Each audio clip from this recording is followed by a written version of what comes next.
মাধ্যমিক পরীক্ষা চলাকালীন এই সমস্ত স্কুলগুলিতে ছুটি থাকবে। এ নিয়ে West Bengal board of primary education আজকে একটি নোটিফিকেশান জারি করেছে। সেই নোটিফিকেশানে কি বলা হয়েছে চলুন বন্ধুরা দেখে নেওয়া যাক।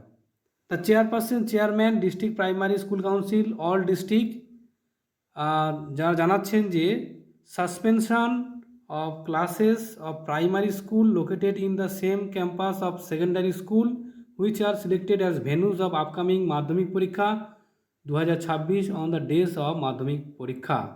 অর্থাৎ পরিষ্কার বলা হচ্ছে যে মাধ্যমিক পরীক্ষার দিনগুলোতে প্রাইমারি স্কুল ছুটি থাকবে। কোন কোন প্রাইমারি স্কুলগুলি ছুটি থাকবে বলা হচ্ছে যে সমস্ত মাধ্যমিক পরীক্ষায় ভেন্যু পড়েছে যে সমস্ত স্কুলগুলিতে মাধ্যমিক স্কুলগুলিতে এবং সেই স্কুলের অ্যাডজেসেন্ট অর্থাৎ সেম প্রিমিসেসে প্রাইমারি স্কুলগুলিও চলে। আপনারা জানেন যে অনেক অনেক মাধ্যমিক স্কুল আছে যেখানে প্রাইমারি স্কুলও রয়েছে অ্যাটাচে, সেই সমস্ত স্কুলগুলো ছুটি থাকবে। তবে হ্যাঁ, টানা ছুটি থাকছে না, বলা হচ্ছে পরীক্ষার দিনগুলোতে ছুটি থাকবে।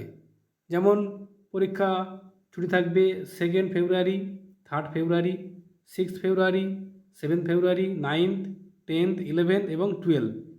এই যে সমস্ত দিনগুলোতে পরীক্ষা রয়েছে কেবলমাত্র সেই সমস্ত দিনগুলিতে ছুটি থাকবে।